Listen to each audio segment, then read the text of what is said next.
of Bloomington. Looks over the middle, second guesses, fires, throws. Does he make the catch in the end zone? Yes! Touchdown! Oladipo to win it. Another one! He got it! Another one! Huge hole! He's at the 30! He's gonna go! 10, 5, touchdown! Jonathan Taylor! Works it out by Burke. Bounces into Cody, puts it up, scores! Now, from the Golf Club at Eagle Point Studios, here's your host, Jim Coyle. And happy Monday to everybody. I hope your weekend was exquisite. You had a great time and ready for the week as it's here, whether you are or not. So we're going to have to just get at it. But it's going to be a spectacular week weather-wise after having, man, that hot weather went right up through Saturday. It was, or actually yesterday, it was warm out there. But I don't think anyone's going to complain. And it's going to be extraordinarily nice this week. Looking forward to that. A beautiful week to get out and about and do some things during this summer of getting reacquainted, I guess. Everyone has to get reacquainted with doing what we were doing because we did not get to do that last year. Whether that's going out to the park, whether that's just going out to restaurants, going out to Little League baseball games, the Little League World Series, man, we're going to get to have that back. Looking forward to that. Looking forward to talking to Charlie when he gets on. Charlie Miller, of course, is joining as the co-host today. He'll be on. Rob Cassidy from Rivals, National Rivals analyst, going to join us. We'll talk about the Pangos last week and everything that's going on with Indiana recruiting. He will get us caught up on that and things that are happening around the Big Ten. What it's going to look like. Everyone likes to make their predictions, and everyone's been asking me, well, what's it? Man, they're going to win the Big Ten. And then I'm like, dude, whoa, slow your roll, guys. It's way too early for predictions of any kind.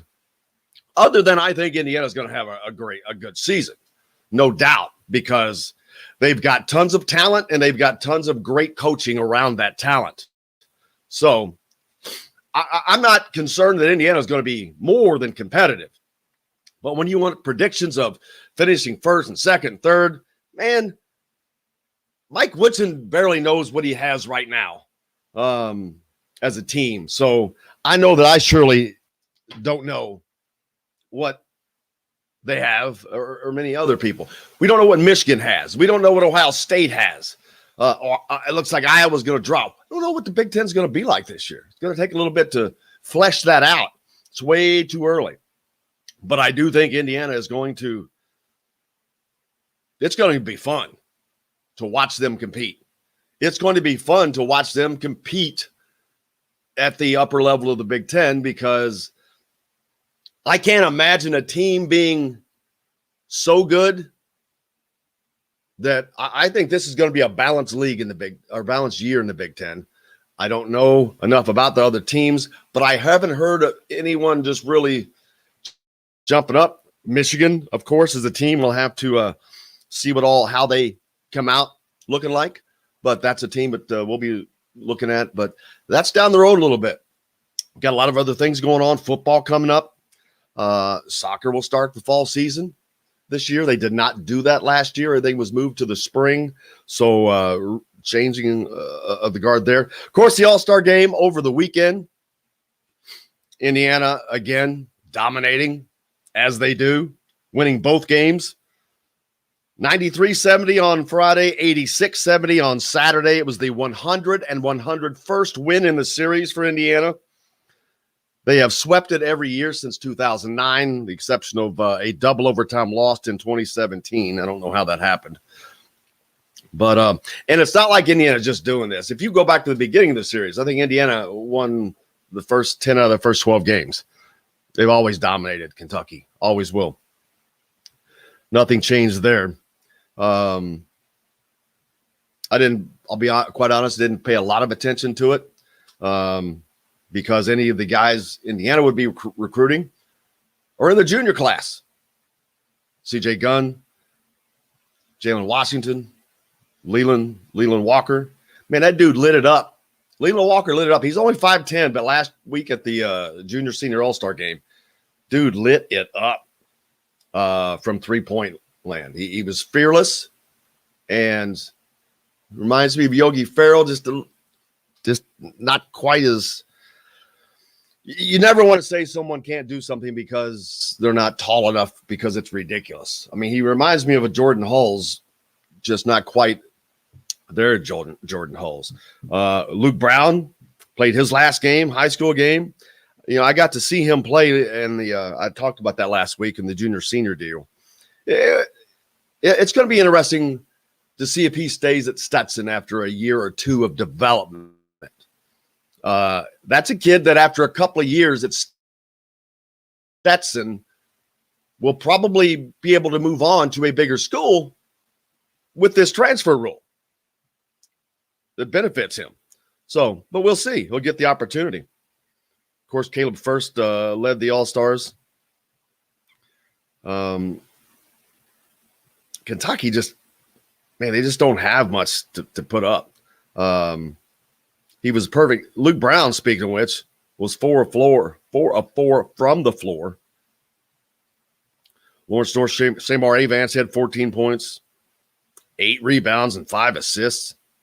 I don't think he's committed anywhere, has he? Blake Wesley, 13 points, 5 rebounds. Caleb First, 12 points, 8 rebounds. Pierce Thomas, 11 points. Man, a lot of double-figure scores in that game for the Indiana side. Anybody go to the game in Owensboro? That's usually the biggest crowd usually comes from the Indiana side a lot of the times anyway. Especially they'd have the game in Louisville, and man, Southern Indiana would pack that game up. It was unusual not to have Indiana recruits, but that'll change, of course, next year. What else happened over the weekend for you? What were you doing? Out watching? I know there was some golf. It was just good to get out. The weather was hot but nice and fun. Hot, nice, and fun. You've got Indiana, the Olympics, the trials coming up. You got some Indiana Olympians that'll be coming up. Looking forward to that. As Kopianko, how you say his name? I don't want to butcher his name. Kopianko, that's right. Qualifies for his second Olympic event. Rising redshirt senior Andrew Kopianko closed out the 2020 Olympic diving trials with a bang, securing a spot in the 2020 Olympics in Tokyo. Second place finish in the men's 3-meter springboard competition. The women's 10-meter platform also concluded at the PUI Natatorium on Sunday night, last night. Two-time defending NCAA 3-meter national champion Andrew Kopianko started the final round in 6th place, but he kept himself some striking distance. The dives through 12 dives. Wow. He climbed up to second to make it to the Olympics. Wow. That's amazing. That's a battle, man. Whew. Congratulations. Another Hoosier going to the Olympics. So that's awesome. Good to see that. We'll keep you updated on that because I know there was are there any more swimmers that I think that have qualified? We'll go through that as well. But lots still going on. It's amazing. Everyone says, well, what do y'all talk about during the summer? I'm like, man, there's always something going on. Always. And especially in different places, like when you get Charlie on and people like that. Looking forward to talking to Rob Cassidy today as he was out in Las Vegas last week for the Pangos All-American Camp. A couple of Indiana kids out there. We'll talk about that because those are a couple of Indiana interests. Jalen Washington did not get to play in the All-Star game, the junior game last week, and so he's a big Indiana target, but he's a big everybody target. It's going to be interesting to see how that continues. But, man, I was really struck by – I spoke with him and CJ Gunn last week, how well-spoken, how together. These guys are prepared, man. It's a different world. It's a different world. These kids, they were very well spoken. They handled the interviews really well. And I'll be honest with you, it's sometimes it's better than some of the post games we were doing with Indiana. And I don't know. I think it's the setup, how it is with you sitting up there on a podium, man. But I think that they should have a tutorial for those guys, because they have to go through that. And if it's not comfortable for them, help them get away. I'm talking about the Indiana guys in the past, some of which who were not comfortable talking to the media and whatnot. But like both CJ and Jalen, man, it was this is old hat. And it's funny but sometimes it's just the character of the person. And both these guys are just great kids. You can tell that. And the kids today, they're so different. They're growing up a little faster, I think. Sometimes you think they're not. But I think that overall that they are. It's weird. I think technology has helped them do a lot in that regard. Hey, we got to take a break. Got tons more coming up. Charlie Miller, of course, is going to join us. Rob Cassidy, Rivals national basketball analyst, is going to join us as well. Jim Reamer will stop by. We'll see if we can get anything else scared up. You're listening to Indiana Sports Beat, and we're back after this. We'll be right back to the Golf Club at Eagle Point Studios for more Indiana Sports Beat Radio with Jim Coyle, presented by Andy Moore Honda of Bloomington. Hey, Hoosier fans, whether you're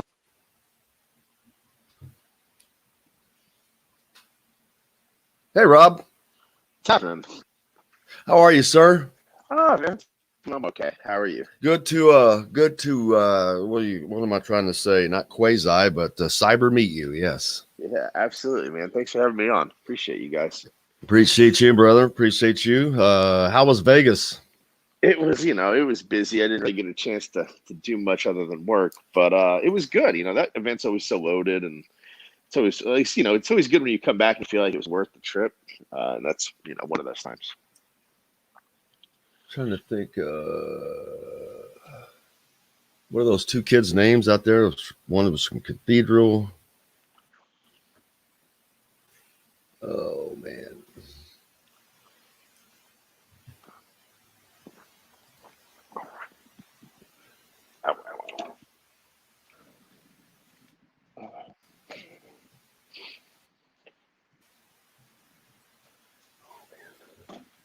Lots of visits to Indiana recently.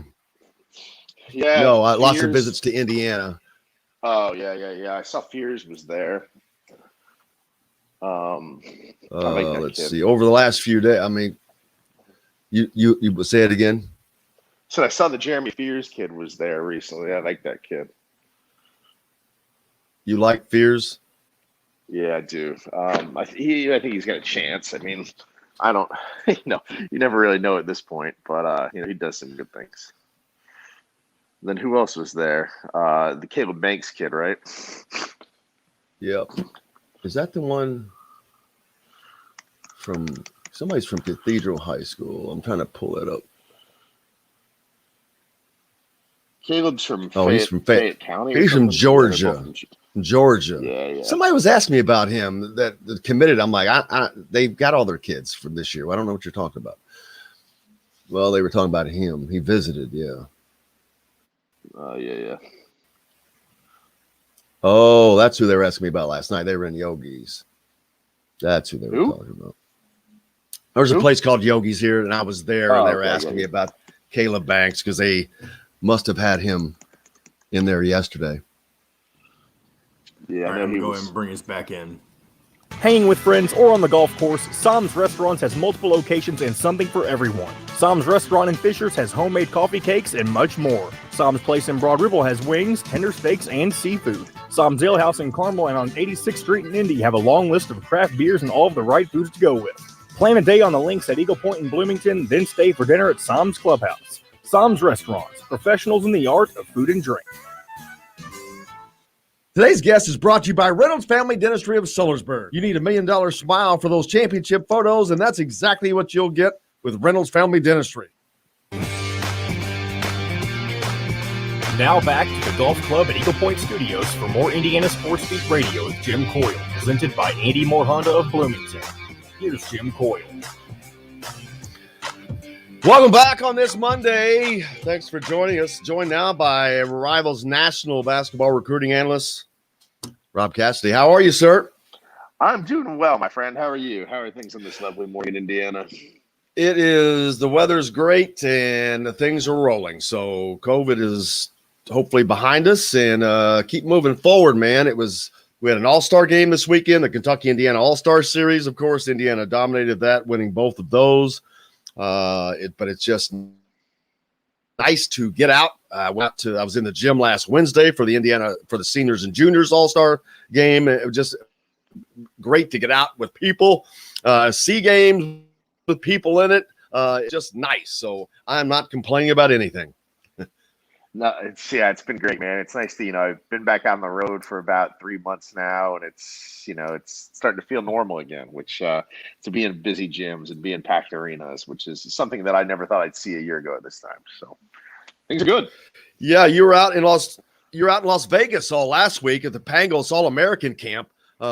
Tons of great basketball out there, tons of talent out there. I know there's a couple of Indiana kids. They're out there to play in, but that's just a great event. Yeah, absolutely. A loaded event. And it was, the kid that we were talking about off air that we couldn't figure out, Xavier Booker from Cathedral. He was out there. He made quite an impression for an Indiana kid out there. But it was loaded, top to bottom. We had our number one player in the country, Jalen Duran, out there, and it just went from there. I thought it was as good as it's been any year, and it's one of the premier events of the year. I like to think of it as the camp setting McDonald's game, pretty much. What did you see out of Xavier Booker from Cathedral? He's a kid we're going to debut. I get to see a lot of him. He's a kid that we were pretty high on going in, but I think he improved his stock exponentially. Everybody knows kind of when you see Xavier, you kind of see the length and you see the athleticism. But he's become a more well-rounded shooter. The kid's, he's all of 6'10", and can, moves well enough to defend out on the perimeter if he gets sucked out there a little bit. So he's kind of a versatile defender. And I think he's a kid that's going to see his offer list grow. He's got offers from Purdue, he's got LSU, he's got K-State. I think he's got Tulane or something. But I think once coaches get eyes on this kid in July, you're going to see, some more heavy hitters enter the fray. We're probably starting in the top 50 somewhere. Our rankings come out this week, I think Wednesday. And he'll see his name in the top 50 when everything is said and done.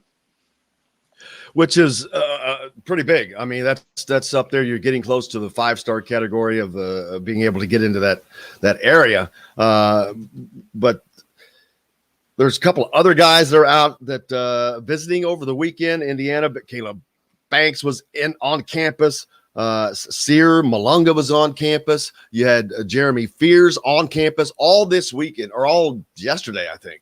And we were talking earlier, and you really like Jeremy Fears, a kid from down in Kentucky. Yeah, he's one that, needs to become a little bit more consistent. I've seen him 3 or 4 times. I've seen him both on the high school and AAU level. And when he's good, he's great. But there are times, with anybody this age where he can coast a little bit at times. But, that usually works. Those kinks usually work out by the time these kids hit their senior year. They kind of become more of a consistent player. But the highs are high for him. I think he sees the court extremely well.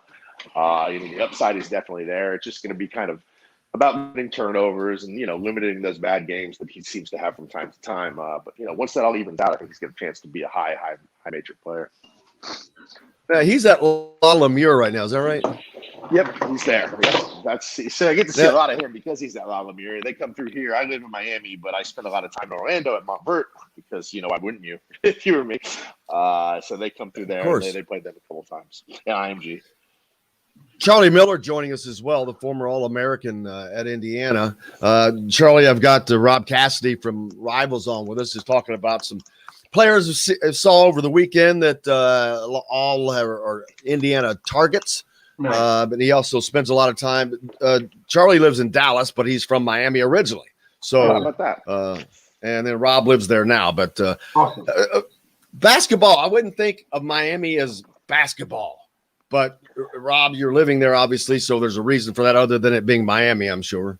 Yeah, well, I think, there's so much good basketball in the state of Florida. Now, the city of Miami Not really, but if I was going to live in, I decided that if I was going to live in Florida, I was going to live in Miami. I'm not hating. I'm not hating. So it's a good 3 hours up to IMG. It's about 3.5 to Montverde. And then, you've got all kinds of other schools around here that are loaded with talent. Calvary Christian's got guys. Florida, I think it's a reputation as being a football state, but there's some basketball to be played here as well. Even if some of the kids here are imported from elsewhere, at the IMGs. We got one right here, Charlie Miller. Yeah. So I mean, if you go back to the origins, like Rob, I grew up when Miami Heat first got to Miami. So, that was like early 90s, late 80s. Was that around the time Frank Martin was running things at Miami High or what? Yeah. Frank, I mean, I know Frank personally. He was in high school. He was a teacher.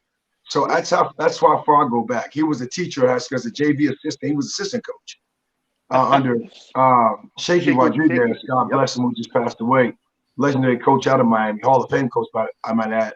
Absolutely. So I grew up in that era, and it was three of us, really. I mean, players before that, you may know names, may not be no big deal. Doug Edwards played at Florida State. He played with Sam Cassell, Bobby Sura, Charlie Ward. You had a lot of guys at Florida. Florida was really good at the time. So I grew up watching those guys, and then you fast forward. It was three of us that went on, as far as myself, a guy named Alan Edwards, Doug's younger brother, went to Kentucky, and one guy went to Florida State. That, to me, kind of was an era of basketball that is becoming more prominent.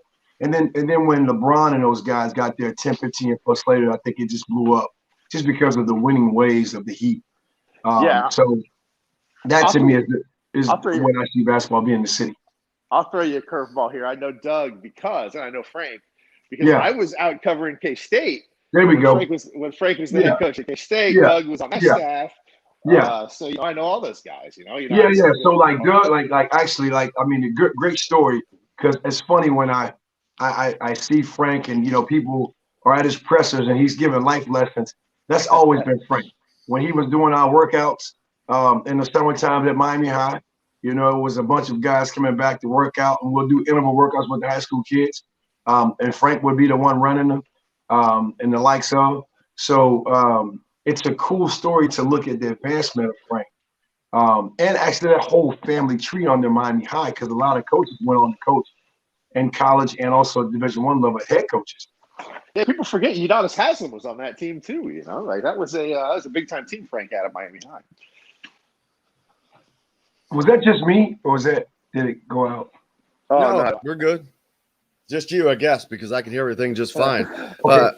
So now we're moving past that, and so we're talking about the draw from Florida. You got Charlie up there, but now you've got guys going in so many different ways, because you have the IMGs, the Montverdes, and the La Lemures, who can bring in guys from. They're like a high school college, I guess, because guys from all over the country can end up going there, or do end up going there. Then you've got this new producer John. What did I always forget? That stupid Overtime the new Elite. league, Overtime Elite. Overtime Elite. Rob, Overtime Elite. How is that going to impact? We've got so many things going on with the transfer rule, with name, image, likeness.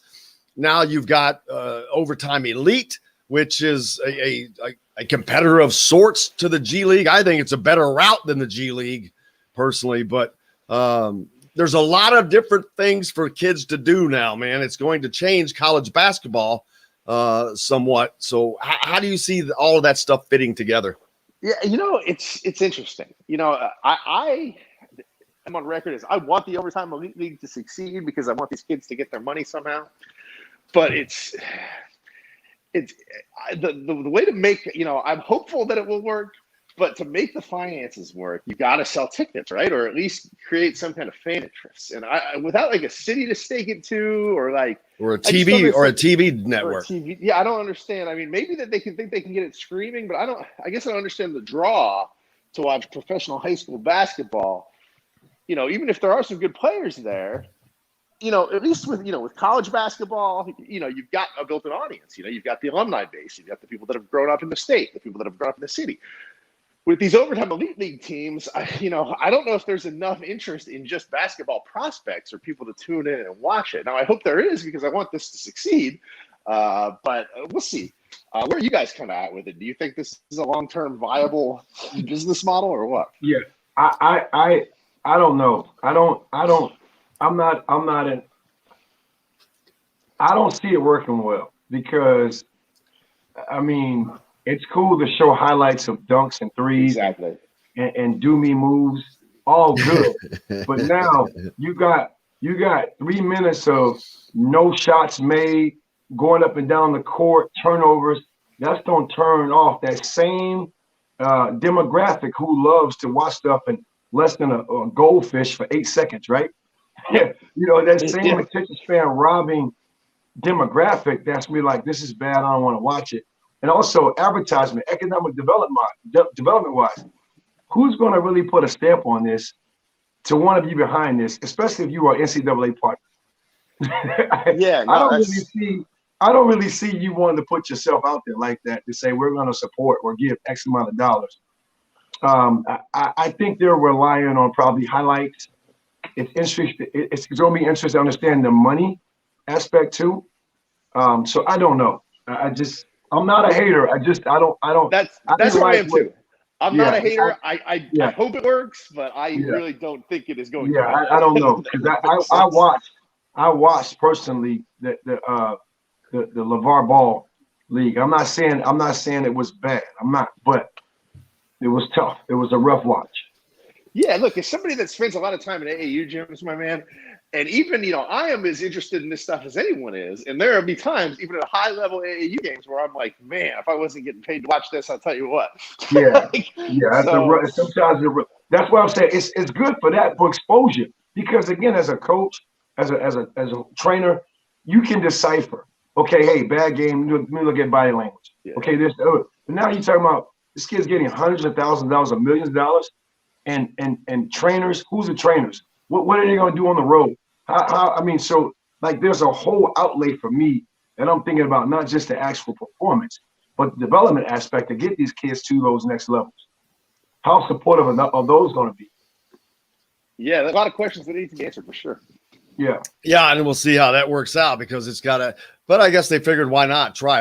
Everyone's trying to get their piece right now, it seems right. With all the change or try to get out in front and get it going in their direction. But we'll see how that goes. But yeah, the recruiting has really changed for Indiana, Rob. Obviously the last 4 years were one thing, and now there has been a massive change at Indiana with the coaching change, Mike Woodson and staff. And it's like, I can't express the change because it's like they've gone from having a JUCO staff to having an NBA staff, and I'm not kidding. It is seriously like that. I mean, I can't make a better analogy, and the recruiting is showing that, and I think the play is going to show that. I think the player development will show that.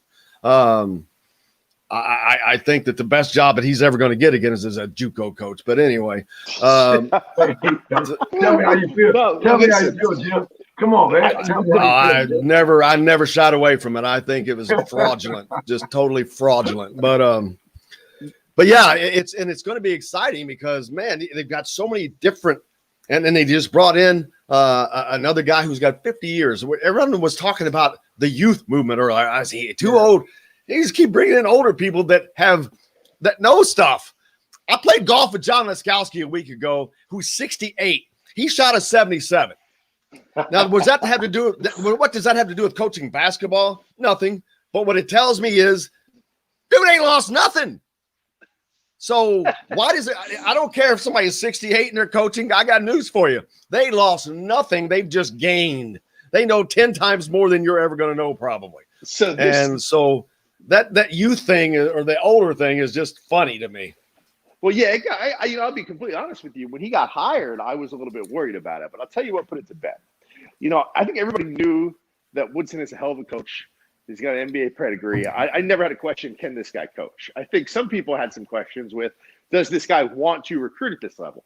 And he comes in, and the first thing he does is lands Tamar Bates, which is not easy. That's not a kid where you walk in and you just win that battle by walking into Indiana. You have to work to win that battle. As soon as he won that battle, I was like, oh, crap, this guy's for real. He's going to recruit. And that's why I think he answered those questions right away. I think winning that Tamar Bates battle was so important just to make a statement for this is what this program is going to be under Mike Woodson.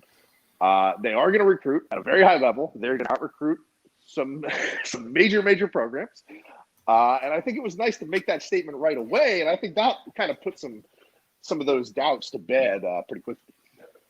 I think and this may have had nothing to do with it, but I'm just thinking for younger minds, for 17, 18-year-old minds, Charlie, when Julius Randle, right off the bat, when he went and visited Julius up in New York, and Julius took his jersey off the middle of the floor and signed it and gave it to him, because that was right at the beginning. Right. I think that right there, him showing that respect, they're like, oh, wow, this dude, if they didn't know who he was, they're like, going, man, this dude's got cred. So that also just immediately – I think put a lot of that stuff to bed, and man, they're off and running.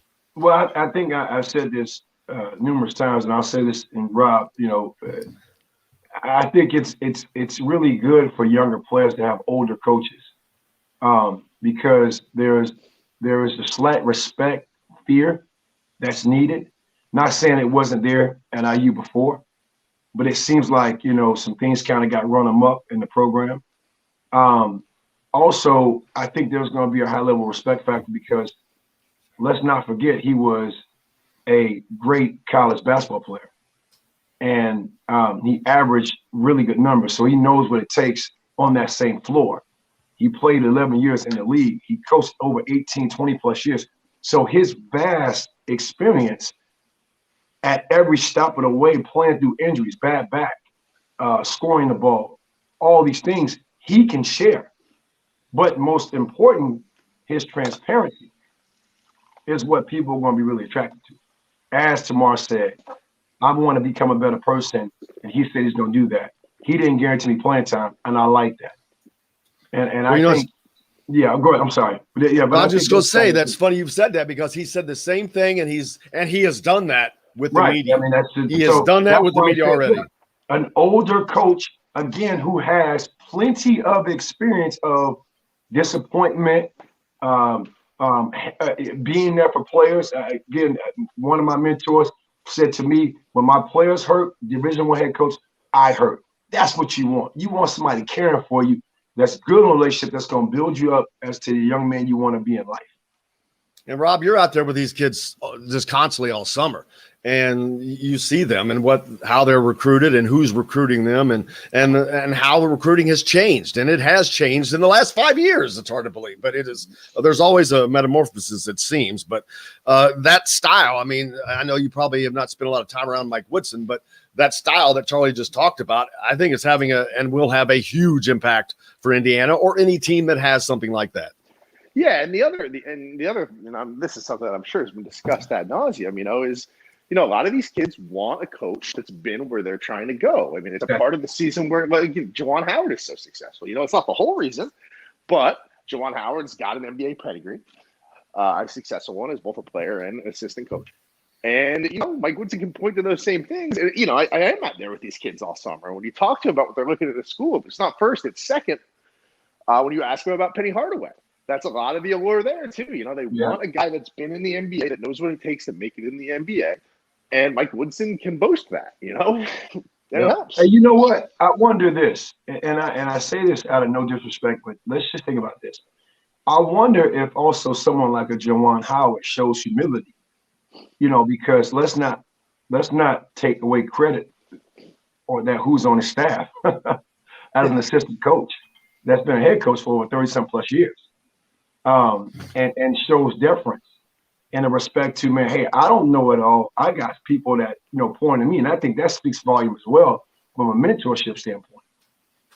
Well, we got to take a quick break. We'll be right back to pick this right back up. It's just a great topic. Rob, if you got a few more minutes, we'll be back right after this. We'll be right back to the Golf Club at Eagle Point Studios for more Indiana Sports Beat Radio with Jim Coyle, presented by Andy Moore Honda of Bloomington. Whether you're looking for Rob rolling off the beach this morning, probably, man. Nice. How you guys doing? Good, man. Man, I wish I was in Miami. I'll tell you that. I felt like I was in Miami. Do you live in Miami, or you just there visit? No, I live in Miami. Oh, you live where you live at? I live in South Miami, just like right where Sunset Place, if you know where that is. Don't do that. Don't do that. Don't do that. Right? That's my neighborhood. No, how about that? I live in the neighborhood. Yeah, I live on Sunset. Bro, that's my neighborhood. That's where I grew up. Well, that's where I've lived for the last 6 years. So oh my greatness, man! Come on. I was on the phone with Kevin Brockway last week, and he's telling me he went to the University of Miami when I was in high school, right? And we were talking, catching up. And Kevin Brockway's a frequent on this show as well. Man, I'm from. That's where I'm from. Born and raised, South Miami High School, man. I live right there, man. I live on 67th, Ludlam, and Sunset. Come on, man, Ludlam. Come on, man. Come on, man. Don't do that. Come on, man. I am right here in the neighborhood. That's funny. It just does not cease to amaze me. This stuff, man. Last week, what happened to us, Jim, with Gary? Yeah. Oh, and I had Gary on. I had Gary on Friday with AJ. AJ used to coach him. Yeah, coach him. Exactly.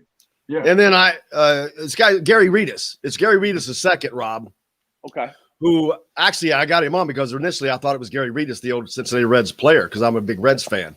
Turns out it's his son, who's an assistant basketball coach, women's coach at SMU, whose wife was coached by Terry Morin, the Indiana women's coach. And he played under AJ Guyton at for a league something up in Bloomington, Chicago. Yeah, like it was crazy. It's small world, man. Look, especially with in basketball, everything is so interconnected. Everything's relative. Small world. Yeah, that's good stuff, man. Sunset Place, that's crazy. That's crazy. Jim, that's my neighborhood, Jim. That is wild, man. If you take me back to when I was 15, I'll be ready. I was probably walking to University of Miami right now. I've already called Leonard Hamilton to open up the gym so I can go shoot. Hey, South Miami High still got some dudes now. I mean, that's my if you are frequent, the head coach is he was a teammate of mine, Coach Robert Doctor. He's done a great job over the last 15 years. And because they open up the rules too, right? Hey, Charlie, I hate to interrupt, but I got to bring us back in. Do it. Andy Moore Honda, Bloomington. Bloomington's #1 Honda dealer. Come see us at the all-new Andy Moore Honda, now in Bloomington. This segment is brought to you by Andy Moore Honda of Bloomington. Now back to the Golf Club at Eagle Point Studios for more Indiana Sports Beat Radio with Jim Coyle, presented by Andy Moore Honda of Bloomington. Here's Jim Coyle. Happy Monday to you. Hope it's a good one. Hope you had a great weekend. It was pretty relaxing for me. How was your weekend, Charlie? Oh, man, it was good. Compared to what I did all week, it was needed. I had 2 camps. It was a total of 18 hours. Not saying, I was tired, but it kind of wears on you a little bit when you're on your feet and you're out there keeping everybody up and going. So it was a relaxing weekend. Not too much on the basketball court. We learned a lot. My girls learned a lot this weekend. We could tell we kind of been out of shape, but that was all good. I mean, it's part of the lessons of development. The Indiana Kentucky All-Star Series happened over the weekend. Of course, Indiana dominated as usual, winning both games, 93-70, which was the 100th victory in that series for them, and the 86-70 win on Saturday. They've swept that series every year since 2000 or since 2009 with one double overtime loss in 2017. But yeah, it's not even. That's high school and junior varsity right there, baby. Yeah. Kentucky does not produce talent as a state, as a whole. They just don't not on the level that Indiana does. Although you go back in the 80s, 90s, right? I mean, it was a whole other. There was some kids. There were some dudes down there. Rajon Rondo. You get and then you go back to the Shepherds, right? To to what, Coach P did, Coach Patino did way back when. But yeah, I hear you on that aspect. Rob, speaking of Indiana, it's kind of always a focal point of basketball, whether it's recruiting or events that are going on. Of course, the NCAA is housed here, but the state of Indiana does produce so much talent. You would think it would give Indiana and Purdue a bigger recruiting pot to pull from. But man, they've always got to fight Dukes and the Kentuckys and the Louisvilles and Michigan States and Illinois and Iowa, Ohio State. Almost every one of those schools has an Indiana kid on the roster. It's tough when you're fighting your own state kids for all of those schools all the time. It's you got to have the right coach to do it. It's so difficult. I mean, I like to compare it to the Floridas, like in football. If you look across the aisle at football, that's how they live down here. It's constantly Miami trying to fight Alabama off, and that's kind of the situation Indiana's found itself in on the basketball side of the aisle, where Indiana or basketball is such a cultural juggernaut there in the state that of course there's gonna be talent, there's gonna be talent, but with that talent, comes Coach K snooping around, and it can be hard to hold off. Yeah. And I think having someone like Mike Woodson, even though these kids today, they don't know who he is, but their dads damn sure know who he is. I'm pretty sure that most of them know who Dane Fife is just because of his rise on Michigan State. But there's no doubt that they're learning. And I think kids are they're better historians than we give them credit for. They go back and learn enough historic-wise because fathers usually kind of force you to do that, or not force you, but they feed that to you because it's important. Charlie, it's important to know historical where you're going or who you're looking at, what they're about, who that person's about. But it's important. B, as a father myself, there's nothing I'd like to talk to my kids more about than the people that were sports stars when I was a kid. I'll sit there. I'm sure they get bored with me, but I'll sit there. I'll talk because our sports heroes are better than theirs. Yeah, and if they're not, you got to make it seem like they are. It's funny. Who was the guys you looked up to, Charlie? Not necessarily just in basketball. I mean, Muhammad Ali is a guy that I just still to this day. I'm gonna tell you, and actually, I was spoiled.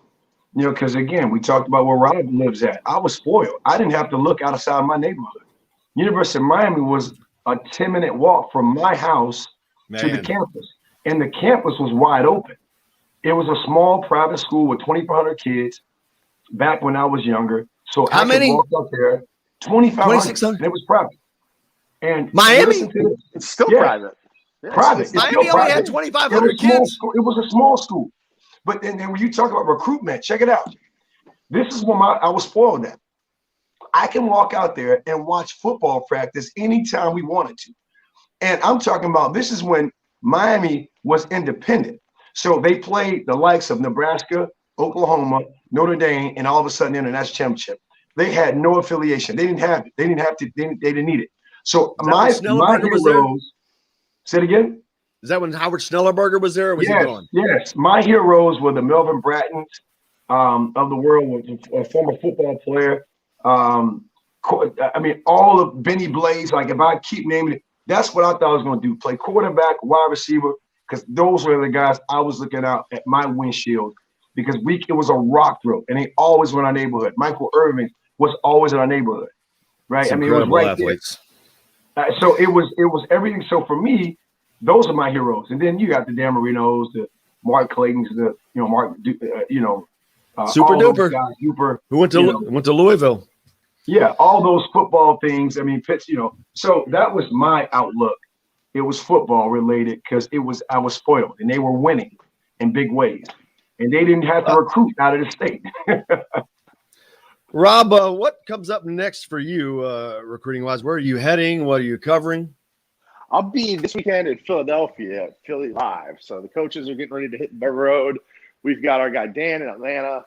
So I decided I'd go somewhere different, and I'm going to go up to Philly. They're doing high school evaluations there. So they're doing a high school tournament. The top coaches will be in the building. And, I try to get to different areas. If I was just on the West Coast, I try to go up in the Northeast or in the Midwest. And I try to keep it balanced because there's so many kids to see. And, it's definitely not a one-man job. So, I'm thankful for the help that I get from our part-timers, for the people that work for the team sites too. So it's a grind, but it's Philadelphia for me this weekend. Then after that, I think probably somewhere in the DC area. What has there been any major change to end of season the AAU tournaments? I mean, the Peach Jam's going to go on. Any major changes that I have not mentioned? Yeah, the Peach Jam's 2 weeks long now because they're basically doing the EB. They're basically doing the Nike AAU circuit in a bubble. Well, not really a bubble, but they're all doing it just at one shot, right? So they're coming in 11 days Peach Jam. They'll play the regular season, then they'll play the Peach Jam the last 3 days. I'm not going to go to Augusta, Georgia for 11 days, but I will go for the last 4. So I'll tell you that much. Yeah.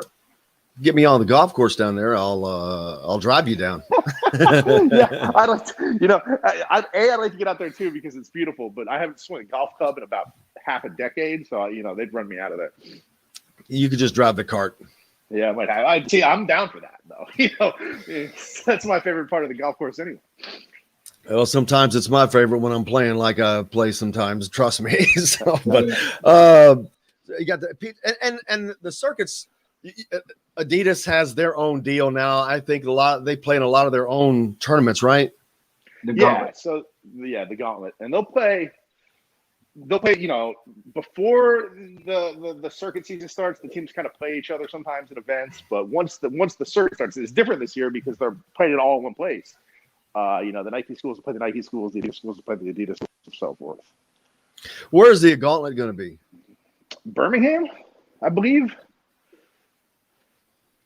Works for me, but and it kind of stinks when you've got the separated the shoe thing when you got the kids separate because there's a lot of kids you'd sure like to see playing each other.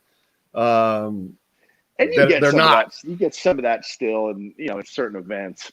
They should have a winner. They should have a winners of these two, like a couple of classes of winners of these two tournaments and play each other. Yeah, they really should. Try to get the shoe company execs to play nice, and how hard that can be. These rich people are. We got to get them cut out, and somebody like us say, "No, you all don't get to say anything. We just get to run it. We'll do it." And that'll never work. But yeah, looking forward to it, man. Looking forward to you joining us whenever you can as well to keep us updated on what's going on now across the Big Ten.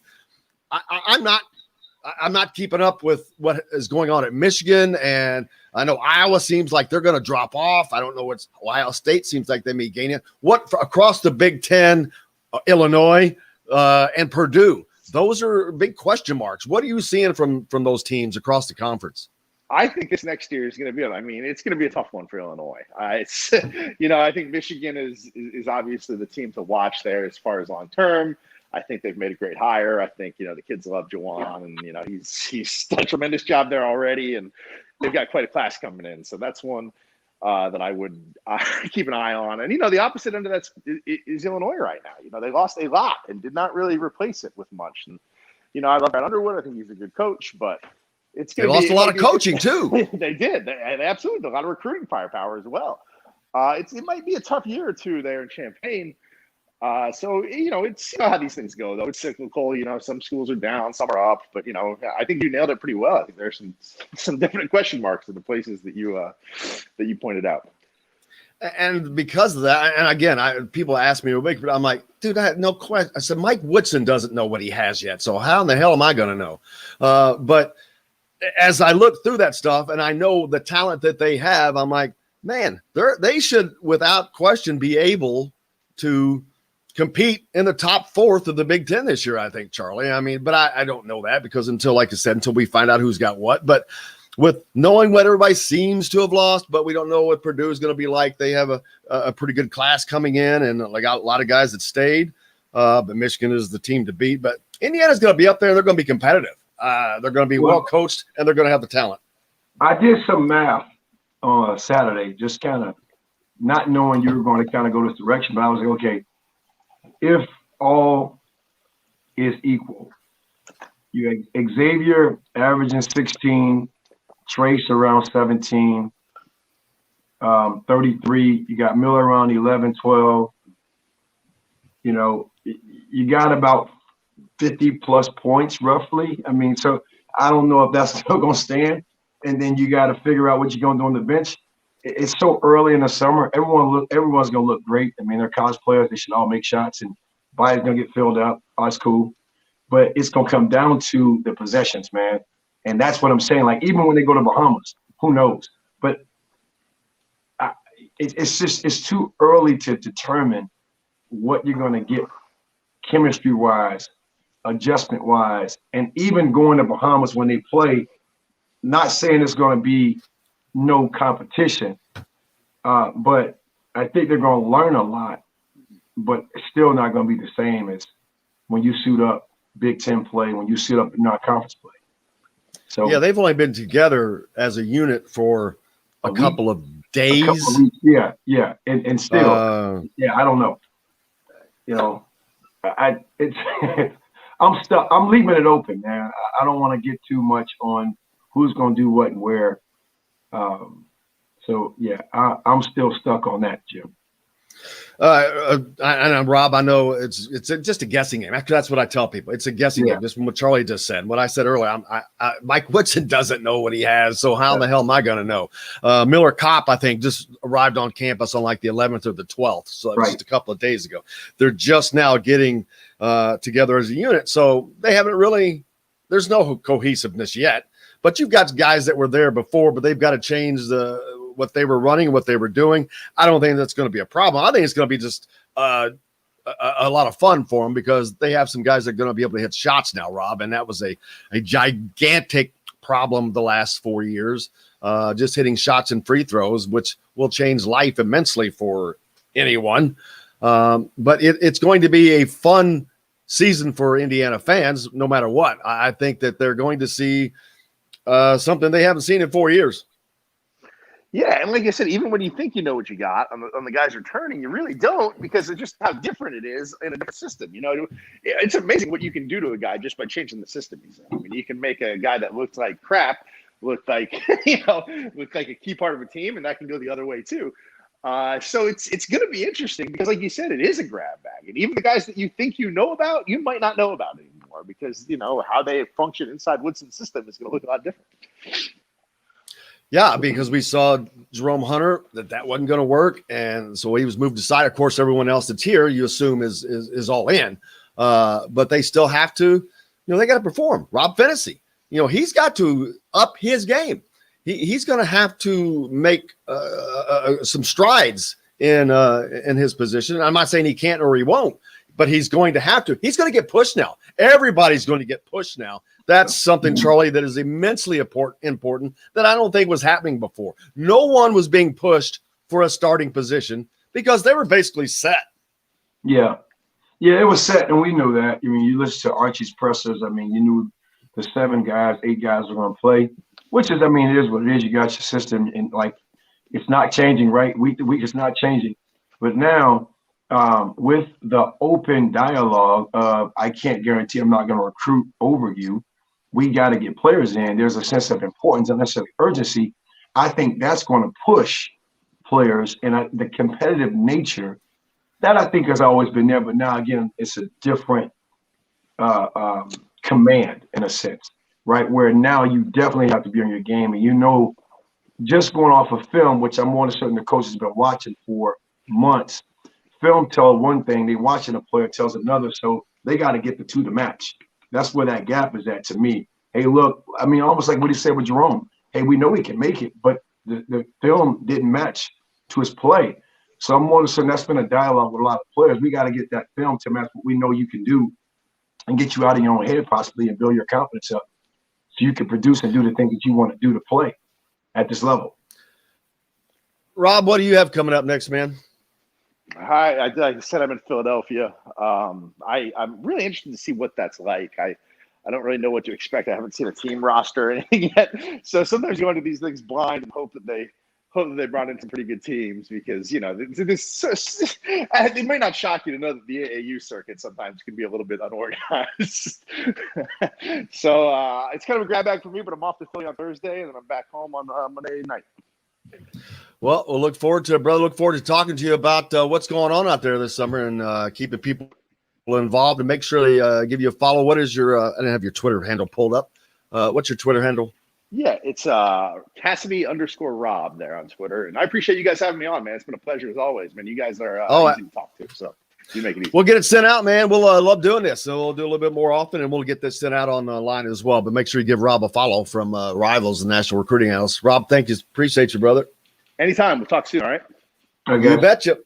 Hi, and Charlie Miller's with us as well. As always, Jim Reamer will join us later as well. Plenty more to get to. We got to take a quick break. We'll be back with more right after this.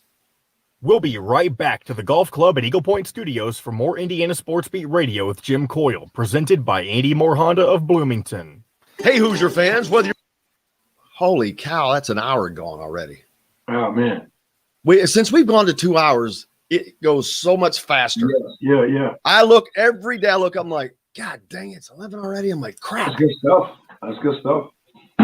Oh, it is when you got people like you on, man. I appreciate it, man. What was your weekend like, brother?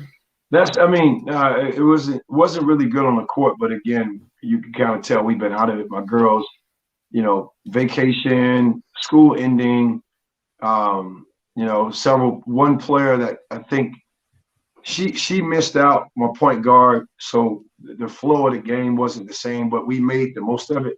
Lost a heartbreaker at the buzzer. Girl hit a three.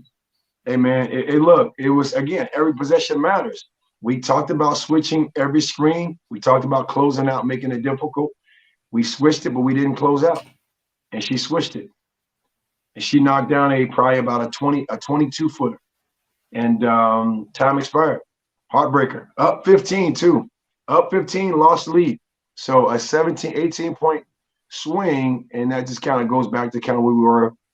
Again, coach talk mentally, emotionally, and physically as far as being in shape. But, it's a part of that teenage years, man, of playing ups and downs, man. Who did your website, man? My wife.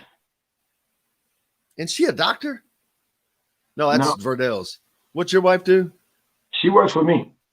We've been doing this for 11 years. She does a good job. I was like, man, she does a good job, man. Listen, that's why I asked. I was like, listen. I mean, the stuff, I need to send you this, and we need to post. So she knows how to do this stuff, right? Real well. Yeah. And the thing about it is for about a couple of years, I have like 2 years worth of articles because I was writing right in the neighborhood. There's a community newspaper that a good family friend of mine runs. And I know Rob, because Rob probably drove by so many times, called community newspaper. I would frequently write, and there was a column I had called Fifth Quarter. And Fifth Quarter was all about basically like life lessons, perspective. And people enjoyed it, loved it, man. I would get emails. I'll start putting those back on here. Yeah, I want to start sending them to you, man. But it was my wife. She would edit them. And like, I was going to say, are any of those that you can just regurgitate without having to rewrite? Like plain stuff? I mean, pretty much a lot of stuff I talk about, to be honest with you. It's right. Those articles. When I start talking about life lessons and character development. I think you have an account, a Rivals account. Bring this back in, y'all. Sorry. Yeah. We'll talk about beers and all of the right foods to go with. Plan a day on the links at Eagle Point in Bloomington, then stay for dinner at Sam's Clubhouse. Sam's Restaurants, professionals in the art of food and drink. This segment is brought to you by Bubba's 33 in Clarksville. Pizza, burgers, beer.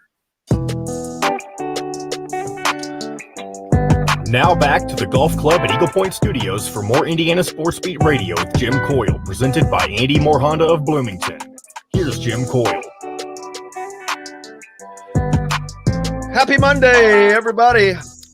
Hope it was a great weekend for you. It was relaxing for me, I have to say, man.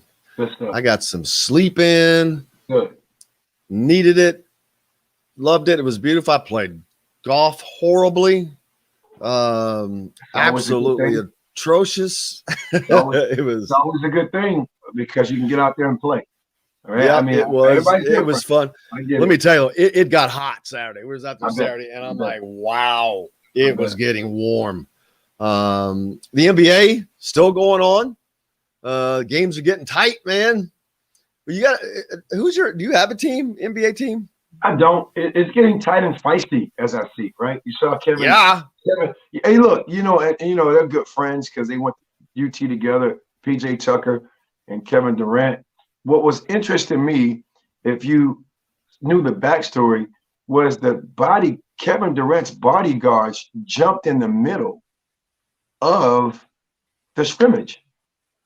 Like literally, his bodyguards who were on the sidelines jumped in. I've never seen anything like that.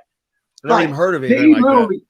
They literally jumped in, two of them, and one bumped PJ Tucker. First of all, like, what were they thinking? Yeah. Like, well, I know what they were thinking. I know what they're thinking. They're thinking, I'm getting paid to protect this millionaire, and he's going to be happy with what I did. But you really think it was? I mean, come on. I don't think it's right. I don't think it's right. Charles Barkley and Shaq was laughing about, a fight, and when Chris Paul came back, I think he was playing. He moved on, but like the Clippers or somebody had a big fight, and they were going back and forth. Like what's really going to happen as far as a fight? It's just tough play. Like that was just a tough foul on Kevin Durant. They went back and forth, but not to leave the sidelines. Yeah, no, it's not. It's crazy. That's I've never seen that. And see, but they have to be disciplined to me. To me, there has to be an example set. You can't allow anybody, I don't care if it's a fan or who it is, they have to be treated just like a fan running onto the court to me. I mean, the risk of, and it's like just true. Like that's and we've seen a lot of fans have been feisty as well at these arenas doing things over the last several games. But so it's been interesting just to watch and understand the dialogue of what's been going on. Well, because anytime, and I don't care who it is, if you're in any kind of a confrontation with somebody, you're locked in. And if anything comes in to that peripheral that know is not friendly fire, exactly. The reaction is going to be boom. That's my whole point. Yeah, that's why I was like, it was thrown. And I'm surprised. I mean, it might be swept under the rug, but I'm surprised that I know they got suspended from being on the sideline. But that was just, I've never witnessed anything like that. For somebody to protect it. That's crazy. And then Jokic got ejected. Yeah. So it's getting tight. That's everything. Yeah. Sports are great. The NASCAR All-Star game they had an All-Star race yesterday or whenever it was. Dude, they were beating and banging on each other because they were going for $1 million. And and they were driving around there 180, 90 miles an hour and sliding and hitting. And I'm like, yeah, well, it doesn't matter when it comes down to these big dollars. But when it comes down to not cutting time, as they say, man, it's you got to get Jim Reamer joined us. Jim, how was your weekend, man? Yeah, it was good. There was some basketball over the weekend, so that was a good thing. You talking about the Milwaukee security? Yeah. Was that an NBA guy or a Milwaukee guy? No, that was Kevin Durant's personal bodyguards. Oh, you're kidding. No. Yeah. Personal. I didn't. So neither. Personal bodyguards basically bumped PJ Tucker, correct, and protected him. So is that something that they go into every game with, having an understanding that if something goes down, you're going to do this? Was that just a reaction? Because that's where I'm like, how do you just go to the court? He's suspended for the rest of the series. Right. The security guy is. He shouldn't be allowed, period. Because at that point, he's instigating. Exactly. And he should be treated no differently than a fan. Exactly what I said before you joined us. Yeah.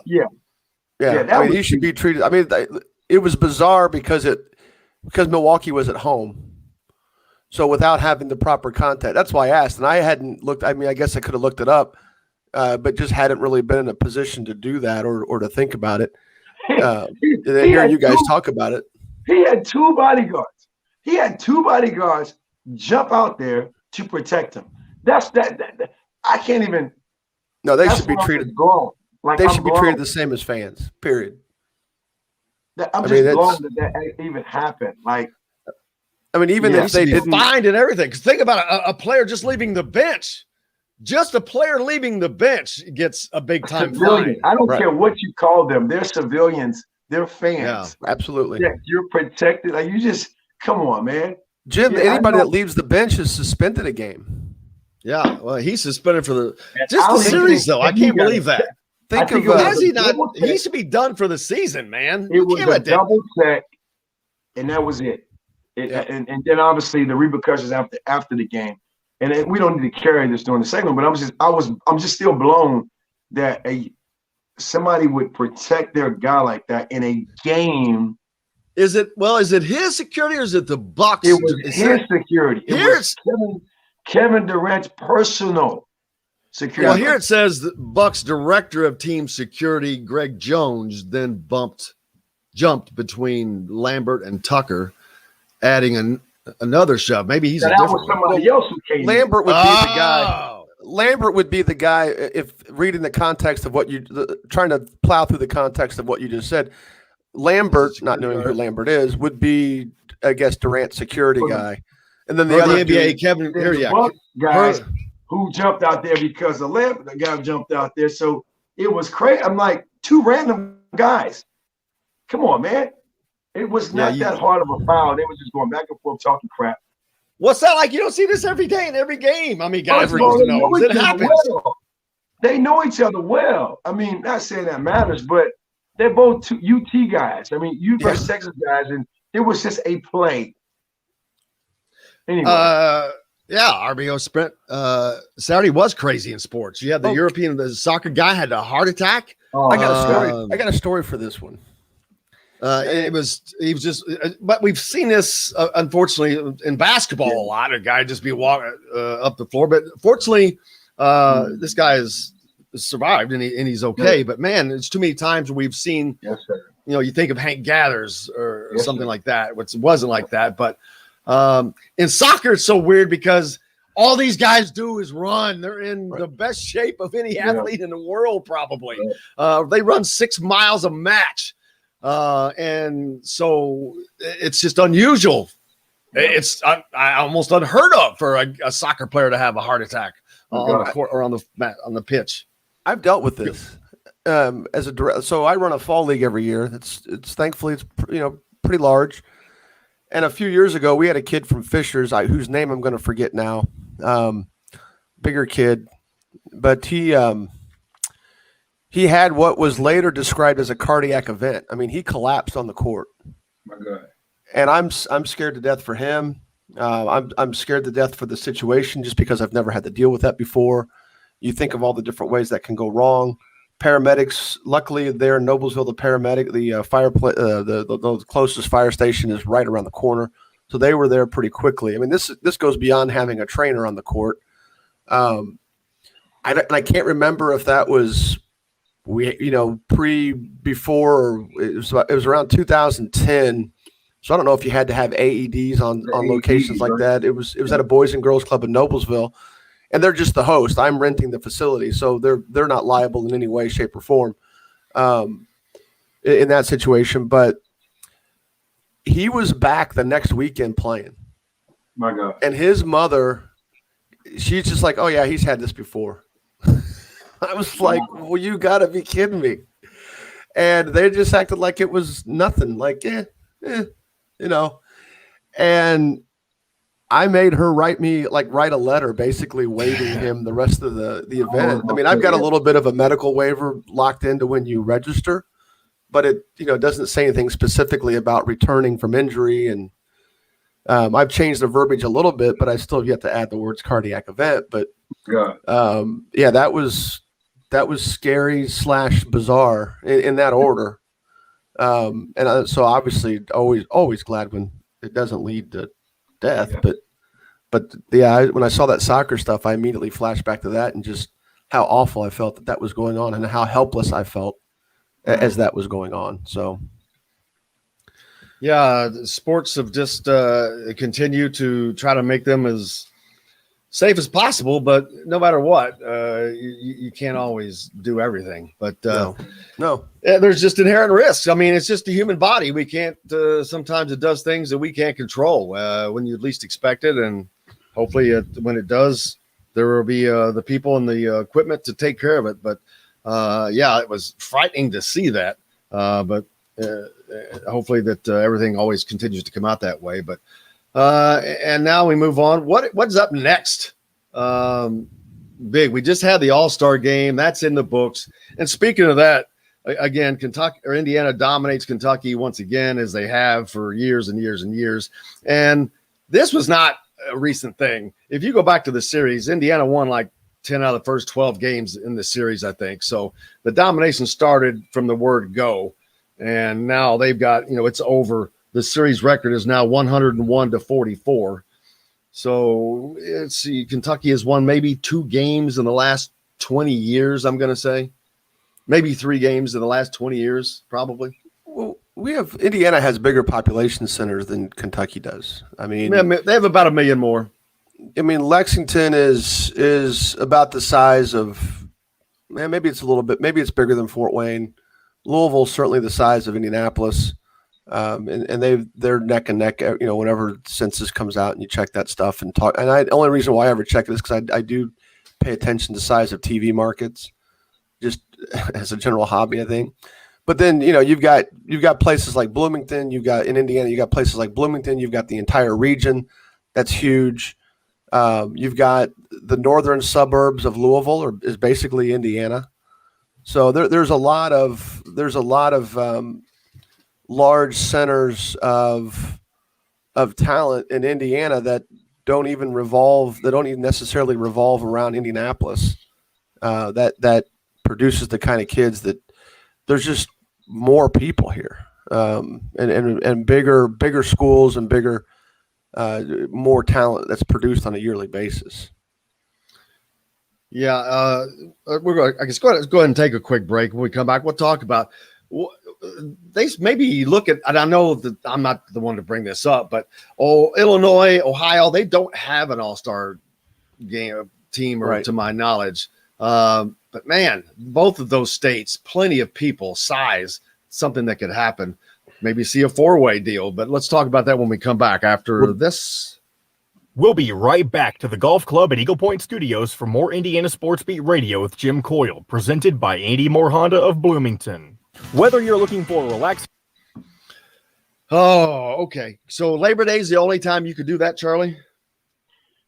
Yeah, because as far as calendar goes, I just know that's what you see. And then there's other things that I may have come up that we're doing locally that I got to double check with my wife, but that'll be that time.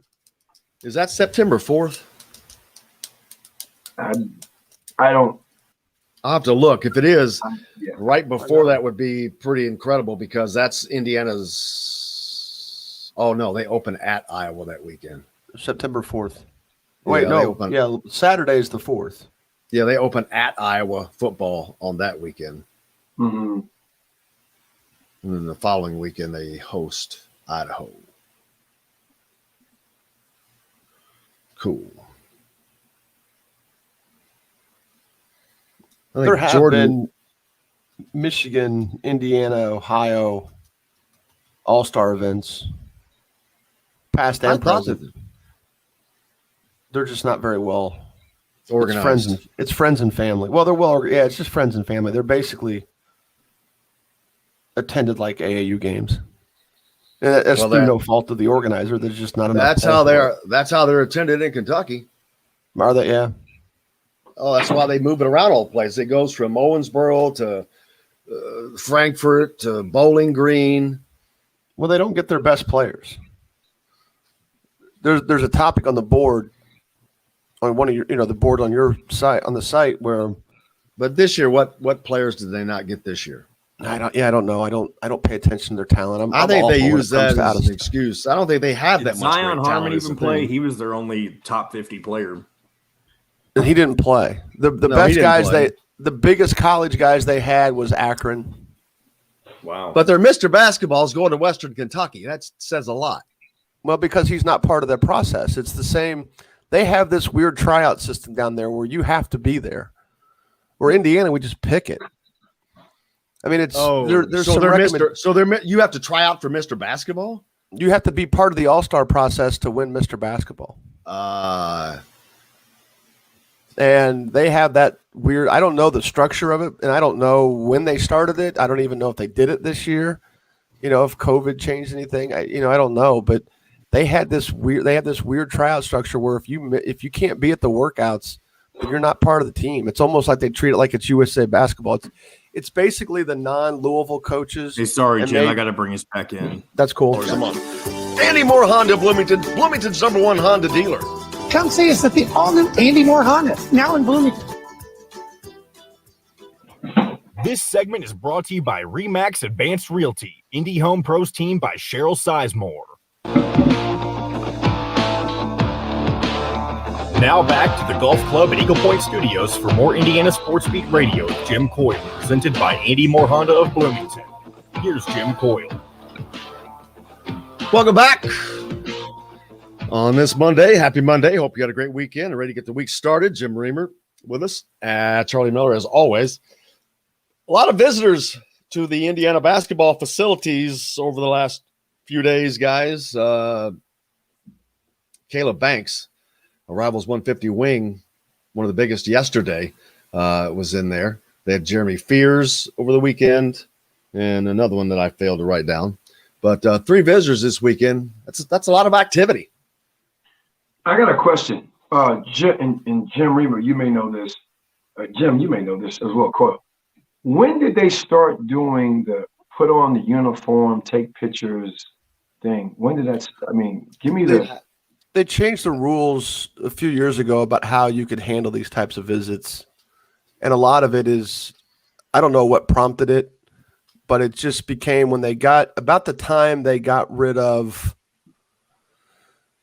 when they loosened up the social media rules and the texting rules and things like that, they went ahead and just basically – I think basically there was no rule against it. So there was, now that you had this avenue to produce content with kids in there, or produce content for kids, the kids could send it out and then the colleges can retweet it or like it. I think they're allowed to like things but not retweet things. But now they've got this avenue for content that obviously promotes the program as much as it does promote the kid. Yeah. That's when you started seeing it. I don't know if there's any language allowing it or controlling it or restricting how it's done. But that's about the time it changed, is when the NCAA gave college coaches more freedom on social media. I don't like it. I don't get it. And I'll tell you what, I don't like it. I think they should only be able to use those photos if the kid commits. Cool. Because there's no way I want to see a kid on my team that's in a damn Michigan jersey or a Purdue jersey or some other. If there's photos, I don't want photos of that ever. I don't want ever photos of that. And I know it's a get off my yard old man take, but I hate it. I can't stand it. It drives me nuts. A quick 45-second story. I remember when I was getting recruited, how that was handled. It was actually someone doing quote unquote Photoshop, even though that was not the name, of putting your picture in an article and like you all won a national championship and you got quotes and they're sending stuff to you like that. That was only between you and that school, right? Again, it's I guess I can be a hater in this case. I don't understand. I just don't understand it. Like to take a picture and you're not going to that school, but you just don't want to photo up and put on Twitter. Call me old guy. I don't know. I'll tell you right now. Don't ask. And I haven't even asking this, but I promise you, the person to absolutely not ask about this would be Todd Leary. I guarantee you, he would just go off on something. And I get it. I hate it. I might be with Todd on this one. I know Todd can go pretty good. You get on his rants. Todd can go. I love Todd, but I might be with Todd on this one. Yeah, I hate that. I don't mind it. I don't mind it, but I'm also a Photoshop guy that, I use Photoshop on a daily basis. I've created some of these things just as fan art. For your guys. I get that. Yeah. No, even from the IU perspective, I did something for Miller's first class. And I was asked if I could do something like that. And I did. And so I put all the guys that he had. But it goes to what Jim was saying. These were kids that were already committed. Committed. But the kids like the edits. The kids like these. Obviously, they like the highlight videos. Yeah. I shoot pictures during the school games, during the school season, mostly for my website. Right. But then also these are things that I use later. But I also tend to only use photos on our website, or try to only use photos on our website when they're in their school uniforms, not with the summer stuff. So that way I'm not accused of promoting one program over another, or in this case, promoting my program over another. I just use their school team stuff as much as possible. Or if I can't, then I just basically, it ends up being a headshot rather, an upper body and an action shot. But as far as the edit stuff go, yeah, I think I look at it from a talent perspective. I look at what each school, how they handle it. Yeah. And whether or not, like right now, whoever's doing IU stuff is pretty good. He's got a pretty good feel for what looks good. I look at it from that. Yeah, I look at it from that perspective. Well, that's a professional. Yeah, they got professional people in there. They have their own departments doing all that stuff. Right. It's corporate. It's corporate level. Because that's part of what I do. That for part of my living is doing some branding stuff and some social media stuff for companies up here in Indianapolis. And that's a lot of what I do. Also about the players, like why, like where did this come from? I mean, and no big deal, but it's just. I don't know who started it. I do not know who was the first to do it, but well, I'm sure a bunch of people probably started doing it as soon as the rule changed. Absolutely. Absolutely. Yeah. So and that's the timing of it. I don't know. Yeah. I don't know how, when it started. I just know, I think that's about the same. It drives me insane though. That same thing happened. And you guys may know the story about Steph Curry and Nike on his presentation video. When he went to go visit Nike's headquarters, they misspelled his first name. Oh, really? Yeah, and that's kind of supposedly one of the reasons he didn't sign with them. Oh, you're reading the chat thing. Whole misspelled official on the football recruits material. On who was that? So evidently, if Tim Tebow, whoever that is on the chat thing, it who said was he talking about? It was for Popeye Williams. Go ahead, John. I'm sorry. How do you misspell Popeye Williams? No, they didn't misspell Popeye Williams. They misspelled official. It was Ofacal is how they spelled it. That's a good name. Ofacal. Ofacal. That's a good name to call official. Ofacal. Thank you, John. We'll call him Ofacal. Oh, man. That is funny. Like that, Jalen Hooks. Jalen Hooks visiting Illinois today. Saw that. Jalen Williams. The junior senior all-star game. Were you up there? No. I was going to say, I didn't see him. I get kind of basketballed out this time of year. Well, I'm sure. Unless it's watching our guys. I was only asking because I was there. I'm like, oh, man, I didn't see you there. You. So, but I didn't get to see Jalen play because obviously he's nursing an ankle injury. But no, well, he wouldn't be part of the junior senior stuff. Jalen's back. He played at he played in their team. Oh, I'm talking about Jalen Washington. Oh, he didn't play? No, he was nursing an ankle injury. Oh, did he? Okay. I was at the junior team, man. I was impressed. They battled. Leland Walker, he's 5'10", but he really stroked the ball well. I mean, he shot the ball well. I don't know, and I don't want to say that you can't at 5'10" in a system that I know there's going to be pretty up-tempo from Mike Whitson, pretty pro style. Can a 5'10" kid live in that world?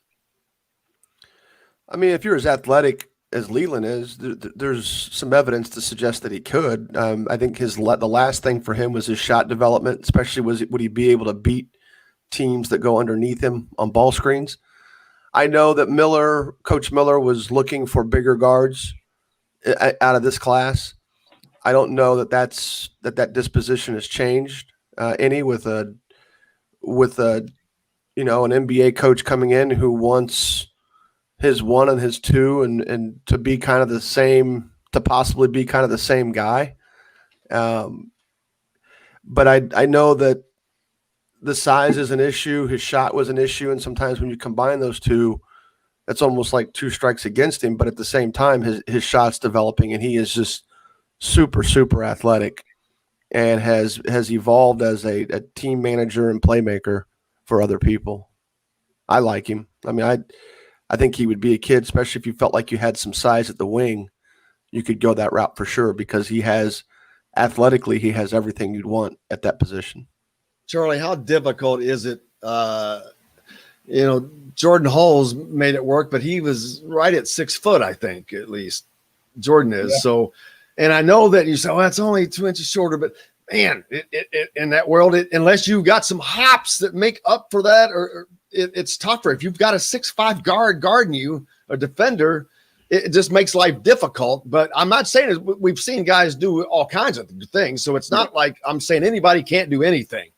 Just, I don't know if he can shoot the ball. There's no question about that. Great, quick, short story of me having an opportunity to talk to Roy Jones Jr., the heavyweight champion, boxer. And it was a mutual friend of mine who put me in contact and just said, hey, man, this guy knows basketball, Roy. And we were talking, and I said, man, how tall is your son, Roy? And he says 5'10". I said, hey, man, your son needs to be exceptional. He stopped me in my tracks and said, hey, man, what's your name again? I've been telling everybody that. My son is short. He needs to be exceptional. You're 5'10". You need to be exceptional, above and beyond the standard. I mean, it is what it is, especially now. You have to be. I mean, it is what it is. I think size has always been a criteria coaches look for. And at 5'10", you better be special. Can lead a mean, special, UConn, Speedy Claxton special. You better be a special player in my assessment. Well, in Claxton's case, he obviously went to a mid-major. Right. And ascended from there. And there have been guys like that, Muggsy Bogues and Spud Webb. And, Muggsy went to Wake Forest and Spud went to North Carolina State. Right. So those are guys that compete at the high major level. Yeah. I think I got those right? On Muggsy? Well, you just said it. Those are, Spud, freakishly athletic, right? I think Leland's freakishly athletic. I do. I do think he needs to be paired with a bigger wing. I do know that I also felt like Yogi Ferrell struggled with length until his senior year. Mm-hmm. Certainly the Syracuse game his freshman year, which could have propelled Indiana to their first Final Four trip at that point a decade, and none even sniffing it close since. But I thought Yogi struggled with length at Indiana in the college level until his senior year. And it's obviously something that continues to define his game at the NBA level. I mean, you think about his first 2 years in the NBA where he had some promising moments to where he'd at least log rotation minutes, maybe never be a starter. Right. But, he's just sort of fallen out. And I would guess it's because it's length. I don't know how much Jalen Brunson, I don't even know how big he's listed, but I know size is an issue for him. When he gets on the floor with Dallas. Yeah. It all fit too, man. It comes down to fit at that level too, right? Yeah. Fit, but I look at it as coaching preference. I mean, yeah, true.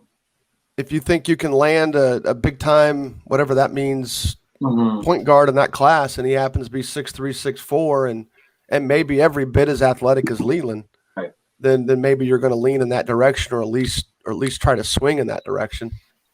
So, well, speaking of those type of kids, Luke Brown played his last high school game before he heads off to Stetson, a kid that a lot of people up in his area were really, really, really pushing to get a bigger offer from a state school, which did not happen. But he's a kid that could he's tall enough, if he can go put some pounds on and keep that shot, that in a year or two, now can transfer to a different school. And that's that rule that's in place for kids like him, which is going to suck for Stetson if that happens. But, right. But that's his best opportunity, I think. His situation's been a little weird. I know we've talked about a lot this on the board, the forums on your website. It is, and I don't know that he's done it intentionally, but the way he's always, his MO on decisions on who to play for, including the school that he chose to play for in high school, because he grew up in Brownsburg, and he went to Bethesda Christian. I think he was at Brownsburg for a little bit, middle school, He repeated a grade. He did that time at Bethesda, and then he went to Blackford. At almost every turn, he's opted to play opted to be the bigger fish in the smaller pond. Mm-hmm. And I don't know if that was calculated, if that's just where he thought, or if he viewed it mostly on playing time availability, which could be.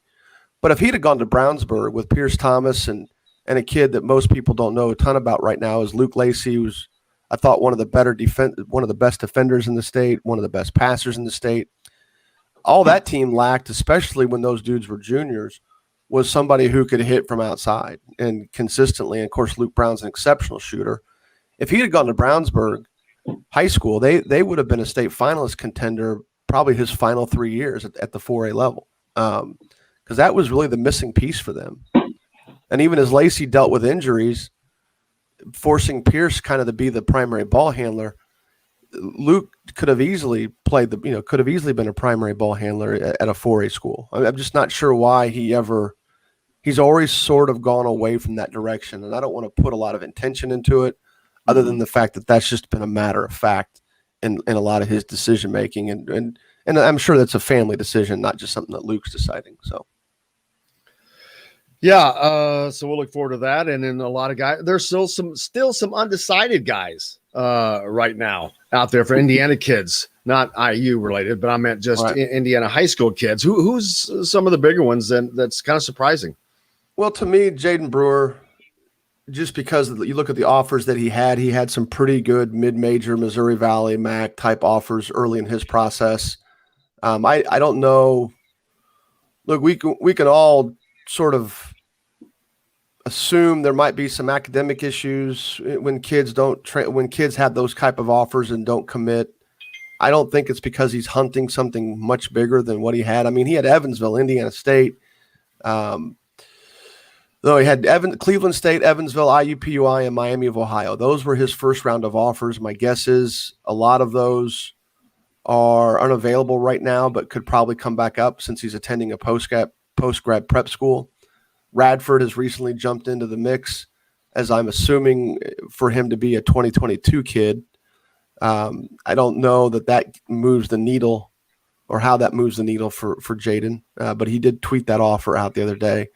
A kid named Michael Ely, who left Fort Wayne Snyder for a prep school. He had Ball State, Evansville, IUPUI, and Miami of Ohio. And that's a kid that didn't commit. And I'm not sure what the reasoning was there, why he didn't go that route. Shabar Amance finally committed to Miami of Ohio. I thought that was an outstanding situation for him. Trying to go down here, finding some of the guys that still have D1 offers or carried D1 offers into the season. Keon Thompson, who transferred from Maryville to a prep school down in Florida. He had just about a dozen Division I school offers. None of them were high majors. They were all mid majors or low majors, and he's still outstanding. The Brewer one we've already talked about. Hang on a second. Let me do these real quickly instead of putzing around page by page. Harold Woods from Hammond's a D1 a kid that's got a couple D1 offers who's holding out. Krishan Christmas from Gary West is also holding out a little bit. Those guys will be at prep schools. And then let me check the centers right quick. That's pretty much it. So those are the guys that had carried Division I offers into the school season who didn't commit.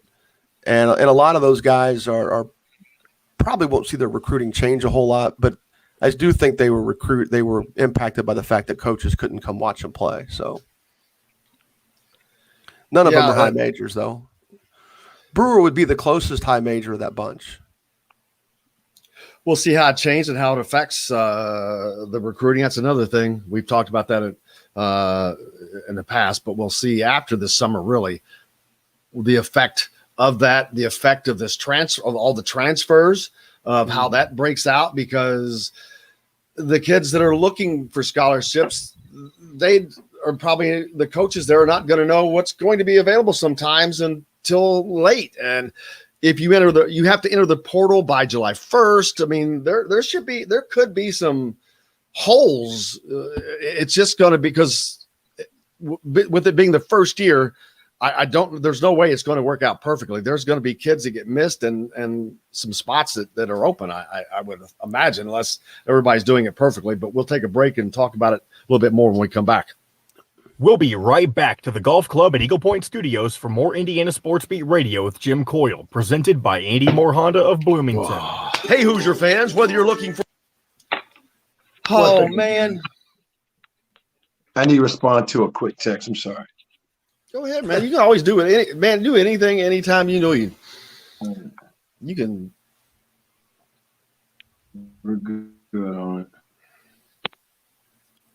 I'm not going to talk about it, but if you notice the Hoosier Hysterics, they're running for one of them's running for Board of Trustees for Indiana.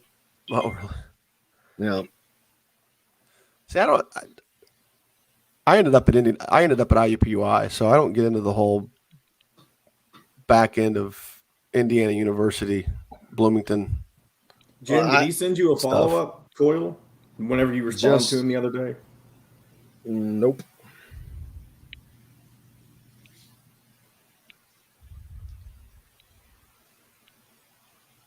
I was just talking about it in regards to non-media being connected to credentialed media.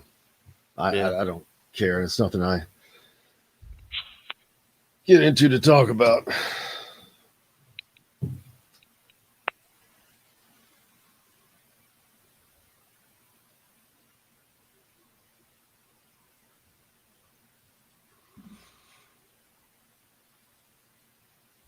I'm trying to think who I saw this week. I didn't see anybody at Marion University on Friday or at the shootout on Saturday that I think were high major kids. None that maybe one, but I think it's too early to talk about. He's a freshman at Greenfield. Where's that kid from in Kentucky? Oh, hell, I don't know. Hold on a second. I'll find out. He goes to La Lemure, but right. Tim T-Balt knows.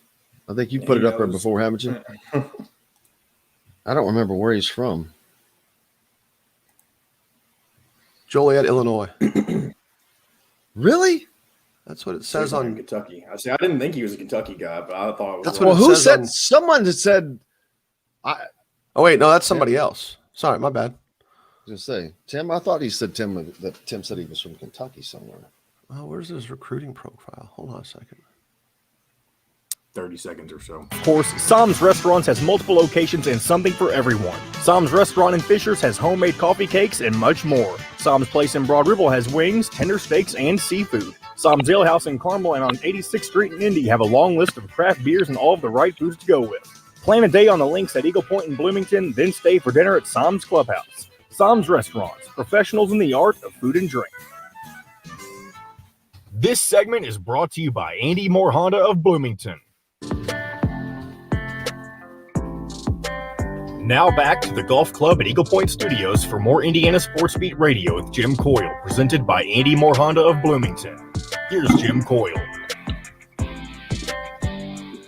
Welcome back. I hope everyone's having a happy start to their week. If not, we're trying to do whatever we can to make it better.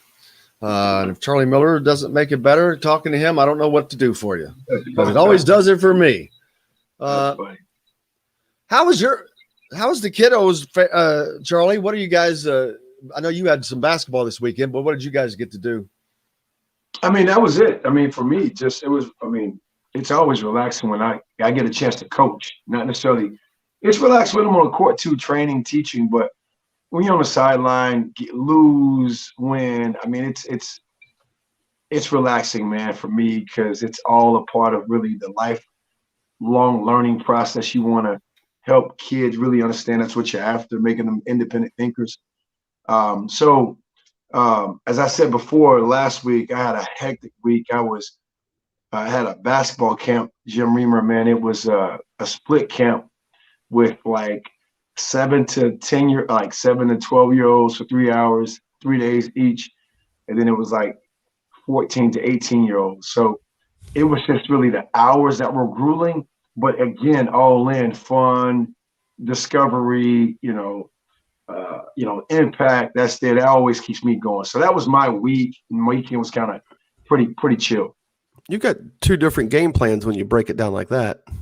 Well, you're basically planning two separate camps at the same time. Yeah, and it's I have a player interning as well that I was around him when he was in the 7th grade, and he has an opportunity to get a full credit hour with me interning. So pretty cool. So he's already traveled with me to Abilene, Texas. I did a shooting camp, 70+ players. What we did last week, and I say, man, you get a feel for it now. I mean, now you see not necessarily what I'm going through, but like even when I was teaching you, you're hearing all these things kind of repeated, and it is a different game plan because and it's like I don't like to have players break their sweat, Jim. So I gotta make sure I game plan, and not just wing it, And so it's curriculum writing, scripted, minute by minute, go off path when you need to pivot, go back to it, all in, man. It's fun times. Yeah, and now as the summer starts to break out, people have to, or kids, summertime used to be fun time. I mean, I remember when I was 15, I played summer league baseball. Yep. That was it. Now, and I was getting ready for football, for high school football. We weren't allowed to have practice, but we were having volunteer workouts because it was all volunteer. You could certainly not show up if you wanted to and get all the playing time you wanted. So they were volunteer workouts, but no. Right. But so that was it. Now a kid, man, they've got a schedule. They've got traveling and all this. It's nuts. And I'm like, I think back, I would rather have had my summers like I had them. I had fun. I got to be a kid. Now, was I an elite athlete? Of course not. I wasn't going to play Division I basketball someplace or Division I football or Division I anything. That's a great difference. If I had had that kind of talent, probably it would have been different. But there is something too, because I remember talking, it may have been Tamar Bates, I think it was, who has just acknowledged that his summers are gone now. From now on, this is going to be my career, and it just happens to be starting for me in high school, where most people that doesn't happen. Your pro career does not start until you leave college. If you're going to be a computer scientist, not that they don't work hard all the time, but I'm just saying they're not spending their summers in these intense camps and all this stuff. But yeah, if you're an elite player, it's over, man. Your summers are gone. Being a kid kind of is gone. And so people need to remember that they don't get to be a kid hardly at all. So if they do some immature things here and there, it's understandable. I want Jim to speak on this before I speak because I got some thoughts on it. Jim Reamer, if you don't, I don't know if you have thoughts on it at all. On this period? Oh, absolutely. No, what Jim Coyle was talking about. Yeah, this is the work of it. And this is how you separate a lot of times the kids who love it and the kids who are just doing it because they're either good at it or because they're good at it relative to the context of their school team. I thought J.R. Holmes had a great line. I can't, everything that's happening now in June here, Jim, in Indiana, where it's turned into a mini season basically with all these school teams doing their stuff, which I, as a fan, I love. I love going to games. I was in the gym 4 days this past week watching school teams play. I really enjoy it. I do. I get a month off.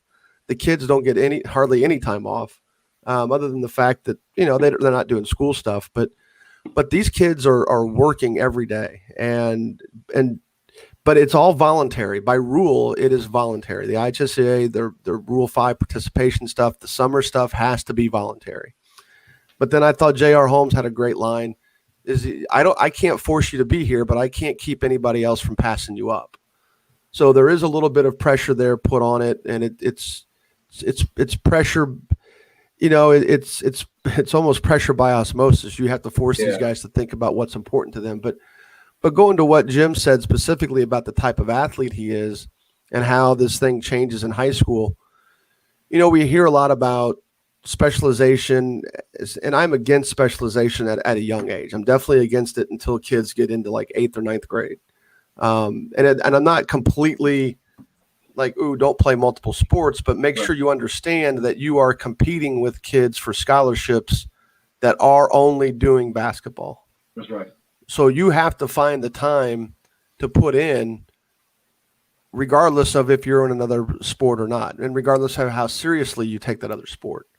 We've got kids that run track. We've got kids that run track because they're just the best athletes at their school. Right. We've got kids that I've got a kid that plays baseball. I don't know if I should say this. I don't know if he's going to play baseball next spring. You know, he's had a good summer basketball experience and he wants to pursue basketball in college. And sure, you hear about all these elite athletes who play multiple sports, but that's what elite athletes do. But you can guarantee they work their butts off on their primary sport. And when I hear somebody say kids today don't work as hard as kids used to on their game, I think that's complete garbage. I think it's spawned two separate industries, how hard kids work today, even if it is to some extent their parents putting them in it. One of them is definitely what Charlie does, which is he has skills training and he probably has access to facilities that are basically, I don't know if you run one or own one but I guarantee you probably have a facility or two where you get your choice of times because you know, or they know that you can produce, that you can fill their schedule. Right. And that's what they need their schedule filled.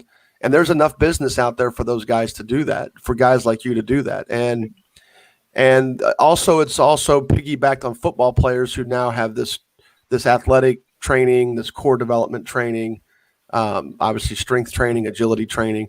All that has come because we have supply and demand of kids who are working their butts off, trying to improve their game and trying to improve their body. And, you know, I definitely, you know, think it's more prevalent now than it used to be.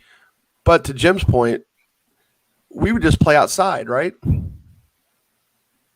You guys are played a lot of basketball. This is a radio show, right?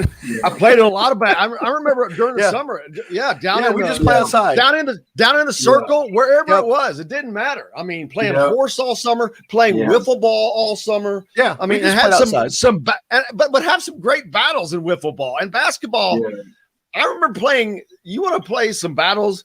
Play basketball in an 8.5-foot goal with your friends that are, you know, nailed it, man. You nailed it right there. That was some of the funnest fun I've ever had in my life. There's also more indoor courts too. Now I would have rather played indoors than play outdoors, just to be honest, because even at that age we were feeling the fact that playing on concrete was a bigger impact on our knees than playing on a gym floor.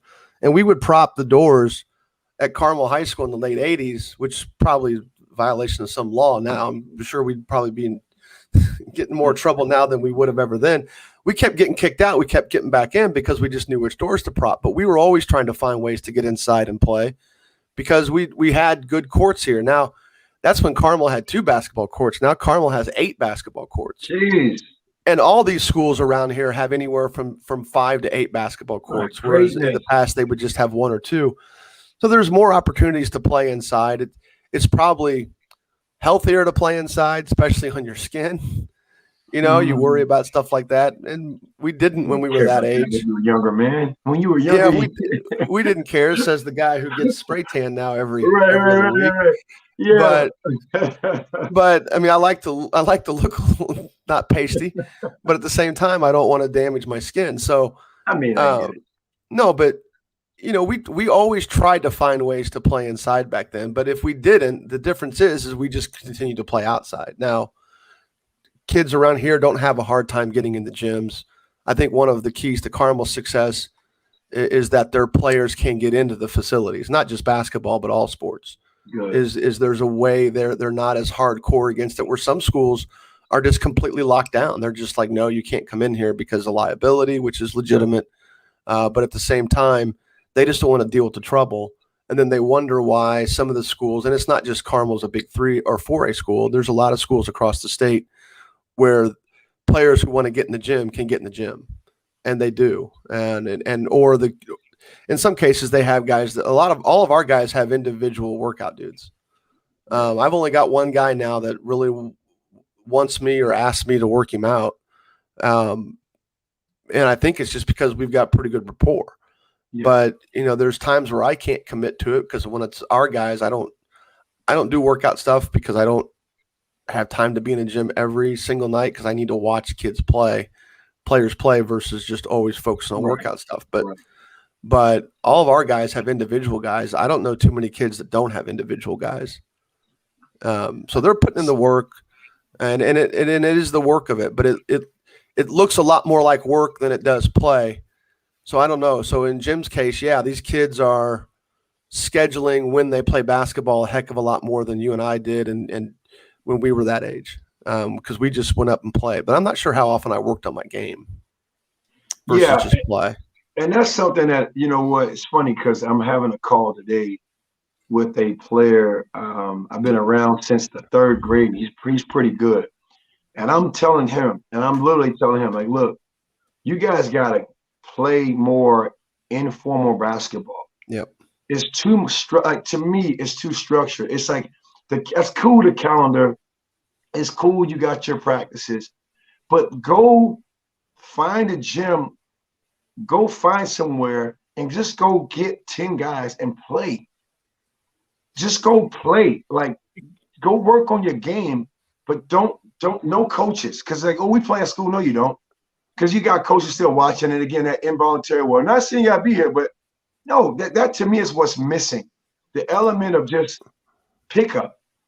I mean, at least here, or what I'm accustomed to, what I'm hearing. Everything is tournament driven, training driven. Even for me, like, get away from me. The whole point of training for me, both guys, is not to train every day. It's really to train to give you the tools so you see me less. That's the whole goal. I don't care if you're third grade to a college. It's not, you don't need me every day. I don't want you relying on me. I got to teach you to become an independent thinker and learner. And I think that's what playing impromptu, using your imagination, creativity kind of help. I think it's lacking from what I'm hearing. Because, man, if every weekend you're traveling on a plane, bus, going state to state playing, how much ingenuity, how much innovation you're actually exploring to really understand your game. So that's just my take on that. Two words that to me, the loss of these two words as goes along with it. Open gym. Open gym. Yeah, which back in the day, open gym, man. Nobody. And you don't know who's gonna be there. You're running, and man, winner goes, loser sits. Yeah. And in Indiana, play. In Indiana, you're not allowed to have it anymore. Basically, it's your program is your program, and outsiders aren't allowed to do it anymore. And you mean they can't open the gyms, the high school gyms? No, though they can't have out. So like during this, so April and May, just use Carmel because I'm here. You can't really have guys who aren't part of your program playing.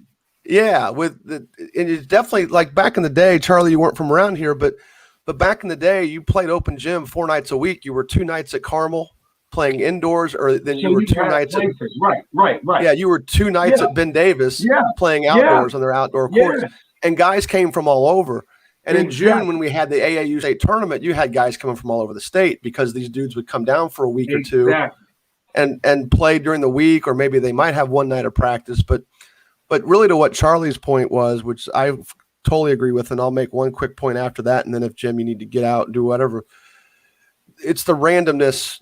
Training can't simulate everything. And training can't – so there has to be a juggling act, because I don't ever want to tell a kid – I hear guys say, well, we want to work on our game this summer. I was like, well, my dudes do both. I mean, and we don't play every weekend. I give our guys weekends off. We discourage them from playing for other teams because we take weekends off so they can get rest.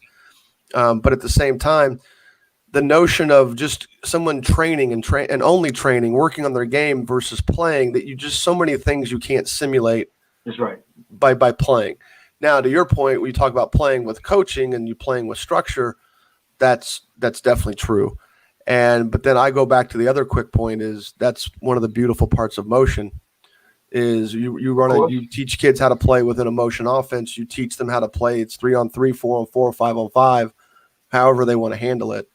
And in a case like Charlie, you you played with Indiana, you probably often heard Knight talk about you have to play with imagination.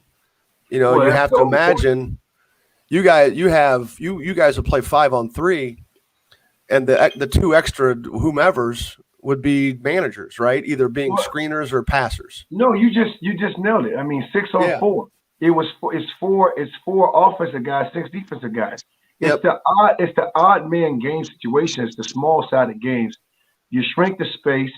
You have to accelerate your learning curves. Now, again, that's just me and what I'm talking about development wise. But even playing at like sneaking in gyms, I mean, nothing against it. But like you just said, man, I remember going to like places midnight because, you know, you go play and everybody would show up and play until like 2, 3 o'clock in the morning. I'm not saying it's not happening today, but we didn't have the exposure to go travel and play AAU. Did you play a lot at the Hyper out of season? Yeah, that was in the spring. You know, in the spring we did that every once in a while, but you know, that was cool to kind of get up there with the 4 players or, you know, the regular students. You did that every once in a while, but you know, you just run the risk of always succumb to that idiot who wants to make a play. Well, but I mean, the risk was more so talking crap. You know how that goes. It'd be me. I would be the idiot. I would be the guy that think, just because. Yeah, just talking crap. Then you can't do this, you can't do that. And you show them you can. It's just that you're not doing it. I just go and throw it down, baby. Don't say anything. No, well, there's a lot of times. I know last week we were talking a little bit, and I didn't get to the point. People don't realize how much better you probably are skill wise. You just can't always. Yeah, I mean, you can't quantify it, man. It is what it is. We just talked about this yesterday. There's a former player who played at Northwestern. I trained his young daughter. He was like, actually, you guys may know the name. I forgot the name. He's the head coach now at University of Milwaukee, Wisconsin. Oh, his kids just committed to him. His kids just committed. Yeah. Yeah. Yeah. He basically he actually played at Northwestern. Yeah, his son's a stud. The father was like, man, we used to play against him. I said, you can't play. And he would show us all up. That's like he can play. He's just not be doing it every single day playing at Northwestern because it's a little different. Well, there's a good workout. We got to wrap it up, guys. We're about out of time here. About how good of a shooter JaVale McGee is, and when somebody watched him work out, and he never missed. But of course, he obviously doesn't get to do it in a game because it's not his role, and it's just workout. And it's not just workout, but workout is vastly different than playing in the game. So, well, Jim, you can't give us 2 hours, man. I know 30 more minutes. It's the craziest thing. We've gone longer, and now we keep running out of time. It's the nuttiest thing I've seen. But maybe we're going to have to keep adding on to it. But I want to thank Rob Cassidy from Rivals for coming on, of course, and Jim Reamer as always, and Charlie Miller as he joins us each week, man. Back tomorrow, Kevin Brockway, Mike DeCourcy, Chronic Hoosier. Have a great day. Go out and have a great start to your week. Do something nice for somebody. Until tomorrow, I'm Jim Coyle. I will see you on the radio. I appreciate it, guys. See you. Every time, man, it's just